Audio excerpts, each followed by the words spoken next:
Hay nako, tulog ang mga bebe ko. Ha? Nag-work lang nanay eh. Pagtingin ko sa inyo, tulog agad kayo.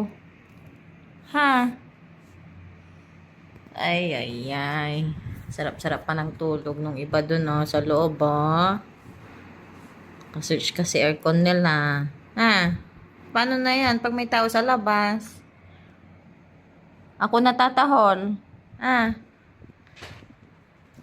Ako natatahol.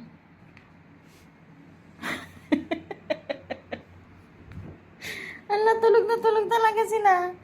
Hello? Tao po. Tao po.